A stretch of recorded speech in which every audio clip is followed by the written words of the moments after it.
성경 속에 말이죠. 아주 오래된 수수께끼가 하나 숨어 있다는 거 혹시 아셨나요? 바로 사도 바울이 전한 복음이 사실은 저 구약 성경 아주 깊숙한 곳에서부터 시작됐다는 정말 놀라운 비밀에 대한 이야기입니다. 오늘 그 거대한 연결고리를 함께 파헤쳐보겠습니다. 자, 이런 질문 한 번쯤 들어보셨거나 아니면 직접 해보셨을 수도 있어요. 사도 바울은 예수님이 가르치신 것과는 전혀 다른 자기만의 새로운 기독교를 만들어낸 거 아닐까? 하는 의문 말이죠. 왜 이런 질문이 나오냐면요. 바로 성경 안에서 뭔가 서로 부딪히는 것처럼 보이는 두 가지 개념 때문이에요. 한쪽에는 바울이 그토록 외쳤던 믿음이 있고 다른 한쪽에는 예수님이 중요하게 여기셨던 율법이 떡하니 버티고 있는 거죠. 로마서 10장 3절을 보면 이 갈등의 핵심이 딱 보입니다. 성경은 두 가지 종류의 의로움을 비교하고 있어요. 하나는 선물처럼 그냥 믿음으로 받는 하나님의 의. 그리고 다른 하나는 내가 애쓰고 노력해서 지켜내라고 하는 자기 의. 이 둘은 뭐랄까 출발점부터가 완전히 다른 개념인 거죠. 그러니까 많은 분들이 이렇게 생각하는 겁니다. 아니, 바울이 말하는 믿음으로 의롭게 된다는 게 율법을 완성하러 왔다고 하신 예수님의 가르침을 그냥 없던 일로 만들어버리는 거 아니야? 하고 말이죠. 정말 그럴까요? 자, 여기서부터가 정말 재밌어지는데요. 이 문제의 답이 놀랍게도 신약이 아니라 저 멀리 아주 오래된 구약 성경에 숨겨져 있다는 겁니다. 마치 수천 년 동안 아무도 풀지 못한 고대의 수수께끼처럼 말이죠. 신명기를 딱 펴보면 정말 이상한 역설이랑 마주하게 돼요. 먼저 29장을 보면요. 모세가 이스라엘 백성한테 대놓고 말합니다. 당신들에게는 깨닫는 마음도 보는 눈도 듣는 귀도 없습니다. 한마디로 율법을 지킬 능력이 아예 제로라는 거죠. 그런데 바로 다음 장인 30장에서는 완전히 180도 다른 말을 해요. 그 계명이 절대 어려운 게 아니고 바로 코앞, 아주 가까이 있다고요. 아니 잠깐만요. 어떻게 불가능한 일이 동시에 아주 쉽다고 말할 수 있는 거죠? 여기에 바로 수수께끼의 첫 번째 단서가 있습니다. 바로 이 구절. 여기가 수수께끼의 심장부입니다. 신명기 30장 14절은 그 해답이 입과 마음에 있다고 실적 알려주고 있어요. 말씀이 우리 입과 마음에 있으면 그걸 지킬 수 있다는 거죠.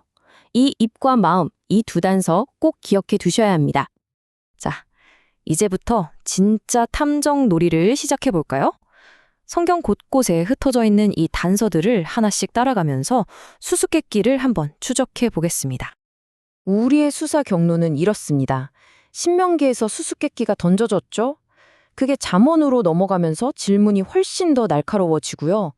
마침내 다니엘서에서 결정적인 힌트를 딱 잡게 됩니다. 자, 다음 단서를 보시죠. 잠언 30장 4절인데요. 이게 정말 기가 막힙니다. 신명기에 그 질문을 그대로 가져와서 하늘에 올라갔다가 내려온 자가 누구냐고 다시 물어요. 그러면서 그의 이름이 뭐고 또 그의 아들의 이름은 뭐냐? 너 알지 않냐? 하면서 아주 구체적인 질문을 덧붙입니다. 이제 우리는 정체를 알 수 없는 어떤 인물, 그리고 그의 아들을 찾아야 하는 거죠. 그리고 결정적인 힌트가 다니엘서 7장 13절에서 등장합니다.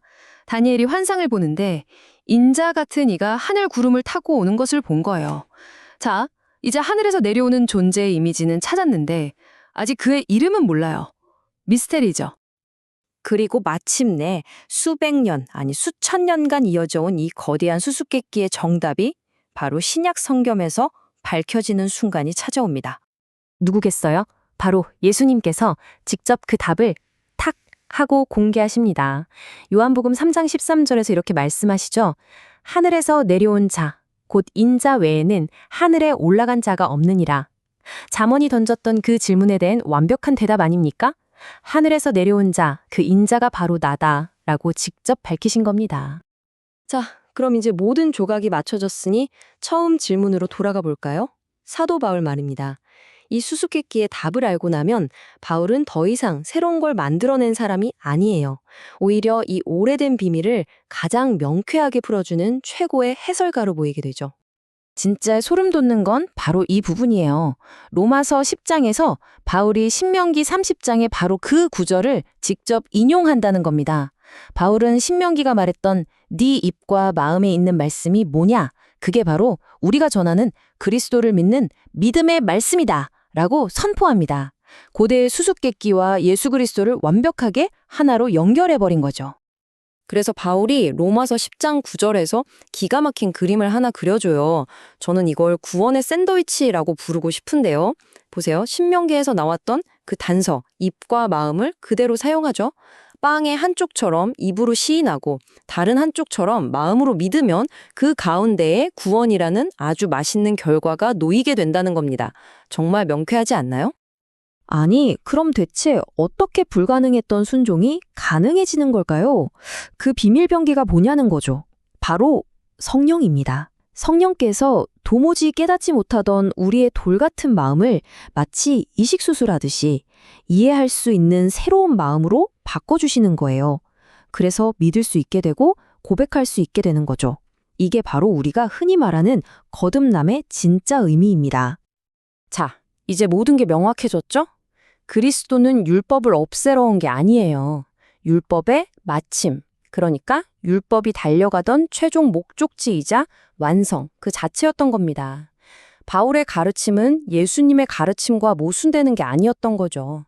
오히려 구약에서부터 이어진 하나님의 그 거대한 계획을 완성하는 마지막 열쇠였던 겁니다. 이 모든 걸 알고 나니 우리에게 마지막으로 이런 질문이 남게 됩니다. 만약 성령께서 우리의 순종을 가능하게 하시는 거라면 그럼 우리가 애쓰고 노력하는 건 대체 무슨 의미가 있는 걸까요? 이 질문이야말로 오늘 우리가 풀어낸 이 놀라운 진리가 바로 당신의 삶에 던지는 가장 중요한 숙제가 아닐까 싶습니다.